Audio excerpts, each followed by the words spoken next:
If they're coming, maybe they have a mission, but I don't think they're coming against us. Let them come in. Otherwise, they wouldn't have been able to get in. If the Ivorian army with all its tanks couldn't get in here, it's not them who are going to get in that way, on saying whatever he wants. I swear to you, if our brothers had consulted us, or if our brothers had given us 48 hours, dear relatives, I'm telling you, 48 hours. The operation we launched in Yopougon was tactical. 48 hours, I swear to you, Tibago would no longer be in power today. No, Daddy, ça c'est... no. They sent the SECOS, they sent the BAE, they sent the Armored Battalion, they sent the BASA, they sent the entire coalition. All the commanders.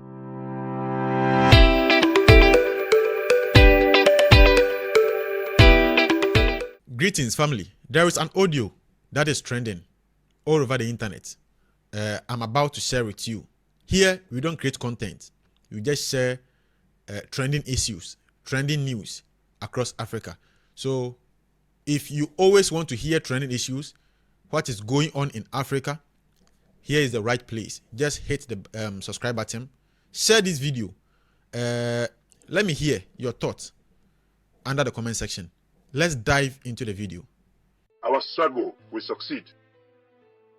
Our struggle will succeed because we believe in God. If God is truly real, I don't believe that we will fail. Because when I made that commitment before God, as I was telling you, within 4 walls, I said, God, what I'm about to do, if I am truly not in the truth, do not give me the means. If what I want to launch as a military operation is going to create a situation where there will be a lot of suffering, where we are not on the side of truth, do not give me the means. Because at the time I was asking, I didn't have the means, I didn't have any weapons, I didn't have any money. But God, if what we are going to do is meant to bring justice, peace and equality among Ivorians, give me the means. And God gave me the means. It wasn't even it wasn't even a friend who gave me the means. That's how I got involved. That's why I said I have no regrets. If it hadn't been God's path, I wouldn't have received the means. So, dear parents, dear brothers, dear friends, I wanted to reassure you of one thing, that many things happened in the CNO zone. There were killings, theft, looting, so many things that tarnished the name of the rebellion before my arrest. But know one thing, and I always say this to my younger brothers, when you commit to something, do it with sincerity. Since the rebellion strayed from its original path, that is, the path of protecting the people, it has stopped making progress. It came to a halt, it no longer advanced, and it only created more victims. We are withdrawn. And then we said to ourselves, well, we stopped doing anything since there were elections, so that people wouldn't say it was IB who was against the elections, that it was IB who didn't want peace. I said, say radio silent. Let's prepare ourselves, because we're not God, we're not invincible.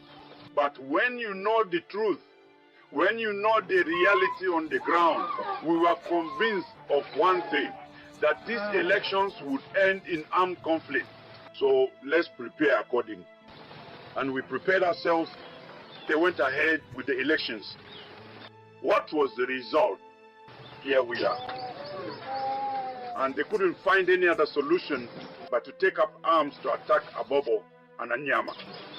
And thank God, despite the limited resources we had, with your blessings, we were able to hold out in the resistance. We fought as best we could. We resisted gradually, slowly, and we managed to arm ourselves from them, from our opponents. Because it's true, we were arming ourselves. When they fell into our ambushes, it allowed us to get a few weapons, and that is the will of God. Without God, you cannot achieve what we have achieved. We don't need to beat our chest. That's not true. It's not because we are strong. It's not because we are miraculous, but it's God who made everything happen. We are only simple actors. We are servants of the people and servants of God. That's all. And that is our mission. We destabilize the command of the fancy general staff through our resistance. That's the reality. They tried everything. They sent the SECOS, they sent the BAE, they sent the Armored Battalion, they sent the BASA, they sent the entire coalition. All the commanders we know, we went to school together, we went through military training together, we know them. They sent everything that was considered Ivorian forces. They couldn't stand up to your children. Thanks to your blessings, thanks to God. But I think that's what we need to acknowledge, instead of telling things that aren't true. But despite that, some people sat down to disparage this great work to say, no, they're nothing, they did nothing. But that's not the problem. But God knows what happened. It's the truth here today. We launched the offensive to free some of our brothers who are at Maka. And from there, we launched the operation on Yopougon the same day, within 24 hours. We cleared out most of Yopougon. Only Yangon was left, but it's not easy. Yopougon is huge, with OTO, the militiamen. But we did it. Every battle is fought with strategy. You don't just get up with weapons and say, just because you have weapons, that you can throw yourself into the field. That's not how fighting works. It takes study, thought, careful planning, and then you launch operations with everyone's orders, with each command. We knew that the BAE was the strongest of the militias. So, to destabilize the militias, we had to bring down the BAE. It's tactical. You can't just make it up. You can't just pick that up at the market. That takes study. And for 4 hours, under the command of my deputy, the BAE fell with all their weapons. And we took the command camp in Yopougon, everything, and we secured Ndokwa. And to our great surprise, around 7 p.m., we hear that a convoy is coming down the highway. No one tells us anything. No one calls me. They tell me, IB, your brothers are coming or so much. Nothing. Because they have heavy weapons. They were armed by other people. They are coming. The elements told me no, but they called Gubue. Gubue called me and said, what should we do? We can't just let them come in. I said, no. Don't give people a reason to say that you are responsible for a blunder. I said, let them come in. I said, I don't think they are coming against us. Because they are not our enemies. If they're coming, maybe they have a mission, but I don't think they're coming against us. Let them come in. Otherwise, they wouldn't have been able to get in. If the Ivorian army with all its tanks couldn't get in here, it's not them who are going to get in that way. Honestly. Isn't that the truth? We let them in. They came in with great fanfare, with dozens of Fox 4s mounted with heavy weapons. They headed straight for the Agban camp. They rushed toward the television station. They shelled for hours, all night long. And in the morning, they were exhausted, and they hadn't hit a single target. People let them shell tactically, and then they launched a counter-attack against them. It was a rout. They didn't even know Abidjan. Some of them came from the villages. They were dressed up and sent here, and they are lost. We load them up onto the highway. They turned back again. We were forced to go on to the commander, to the town hall. There were so many wounded. The hospital was full of injured and dead people.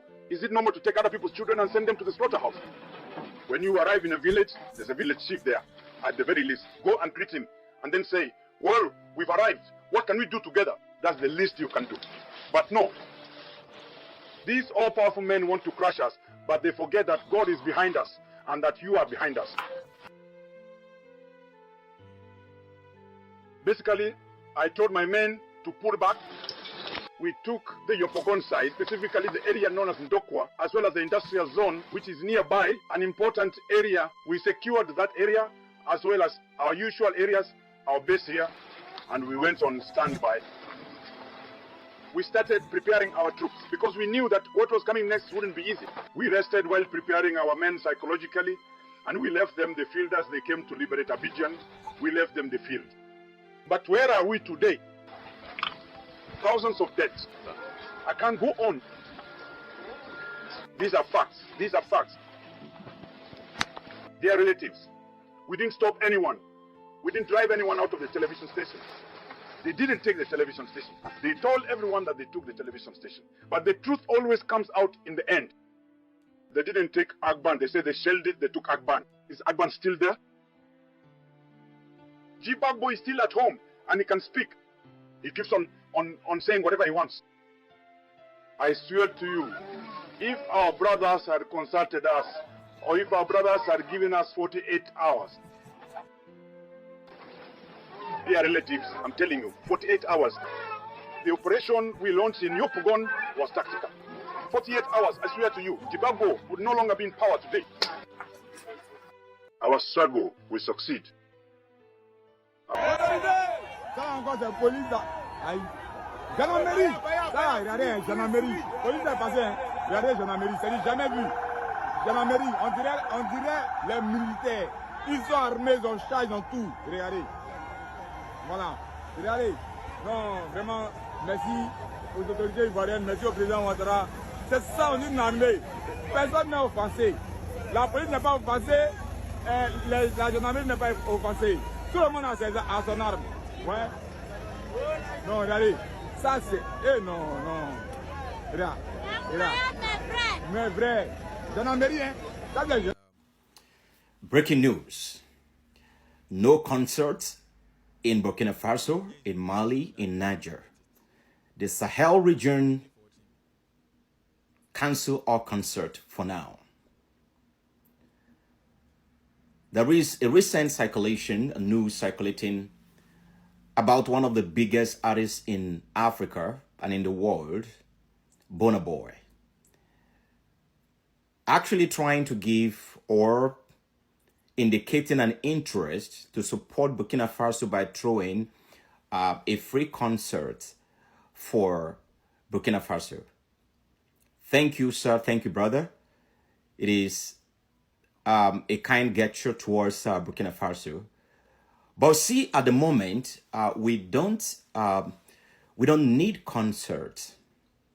We are not interested in concerts at the moment. You are a great entertainer, you're a great performer. As a matter of fact, you are excellent in what you do. But see, the matter that we have at hand right now does not require the people to be emotional or to be loose in their thinking. It is a moment of consolidation. It is a moment of thinking. We are dealing with restructuring Africa. We're dealing with rebuilding mindset. How to help the people to commit themselves intellectually, economically, and morally to self-development. Growth is not betrayal. And we want the continent to grow and prosper. And this is exactly what Burkina Faso is committed to right now. We cannot afford any form of distraction, any form of a threat, or any gathering that will bring threat and expose the military or the security forces. Right now is a time that Africa needs to reorganize, to reassess. Centuries of deprivation, of exploitation. I remember by history that in those days during the colonial era, which we still have the effect up to today, when serious issues are being discussed on the table, what they do is to gather the blacks for them to dance, to entertain them while they sit down and they write things that will not favor them. So we are people that easily carried away by excitement. We are not right now at the season of celebration. It is very easy to get Africans to dance. Very easy to get Africans to celebrate. Premature celebration has deprived Africa of their inheritance and their power. So what we're trying to do right now is to get Africa to commit themselves to their own growth. Listen, the growth gap, moving from potential to progress, is what we need to harness right now. By privilege, I have been privileged to have traveled quite a bit across the nations of the world, training people strategically on how to develop human capacity. And that is the same thing we're bringing on table for Africa. Africa, what is lacking in Africa is not potential. What is lacking in Africa is not resources. What is lacking in Africa is human capacity development. It's in Africa that you see opposition using money to entice people or music to entice people just to destroy things. It's only in Africa that you don't see structure put together. So we want to start training people so that we can start building our own structure. Across the nations of the world, you hear news of all kinds of things. We cannot depend on external forces to build our continent or our nations anymore. When you look at all the industries that actually control the minerals and the resources around Africa, they are all foreign owned. For example, when we talk about mining, all the major mining industry, they are owned by either Chinese, America, or France, or any other country.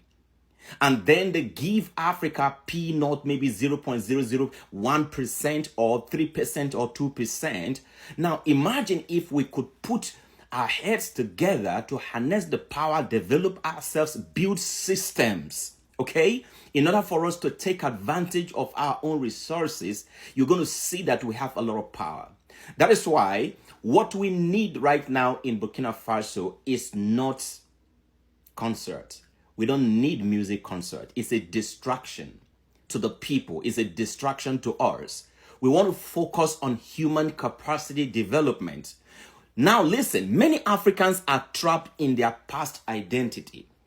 You see, we have been given a name for decades, for centuries, that we are trying to untrap a lot of minds from this name and from this identity. What is holding Africa back is not lack of resources. It's not lack of population. It is lack of mindset. It's a mentality problem that we have. From leadership to followership, we have a huge problem. Sometimes in some places when you have good leaders, the followers would do anything to sabotage or to destroy the leader because they don't actually understand the concept of leadership. And there are places where we have good followership, but the leadership is messed up. So we need to actually build our continent through mindset development so that every single person living on the continent of Africa will become patriotic. It takes a patriotic mind for you not to be distracted. It takes a patriotic mind for you to be able to do what you need to do as an African, regardless of the office that you are holding, whether you are leading or you are following. We need to build ourselves to that level. So many Africans are trapped in their past identity, holding on to outdated mindset and systems. There are systems that we need to break down. There are systems that we need to destroy. There are systems that we need to let go. And there are other systems that we need to build. That is why I came up with the initiative to build human capacity development. And anyone who is interested in investing into Africa for human capacity development, you can reach out to me directly. Then we can work out a plan because we have every single material that we need to train Africans in order for us to be able to maximize our potentials. Are we together? One of the reasons why other countries, even as small as France is an other country, they can control Africa is not because of their population, but it's simply because of the system they are able to build. And how were they able to build system? They were able to build system by human capacity development, and the people that are developed are able to put systems together. So the difference between Africa and the rest of the world, developed world, is the system that they put in place. And those systems are a result of the human power and human development that is in place. Are we together here? So growth requires us to let go of the familiar and embrace the future. Listen to this one here. The gap between our potential, no doubt, we have potential. Africa has potential. Every nation in Africa, the 54 nations in Africa, we have potential. Every individual has potential, but the gap between the potential and our progress is not ability. Black race all over the world. Whenever we travel outside of Africa, you see that the potential and our ability begin to shine forth because we are now working in a system. So the gap between our potential and our progress, it is not ability, it is mentality. It is mentality. So we need to work on changing our mentality, building our mentality. So this is not the time for concerts. This is not the time for celebration. It's not the time for jubilation. It's not the time to dance. It's not the time to be on the street and get distracted, get emotional. This is not even the time for us to clap. You know, we see the economy of France going down because of everything that Africa is doing right now and their disconnection from Africa. You see, the reason why we mention all those things is not for you to clap and celebrate and rejoice. It's for us to refocus and start building. We are not inciting anything to make anybody work against anybody, but this is the time to restructure ourselves. It's the time to build. So no concert in Burkina Faso, in Mali, in Niger. We don't need any concert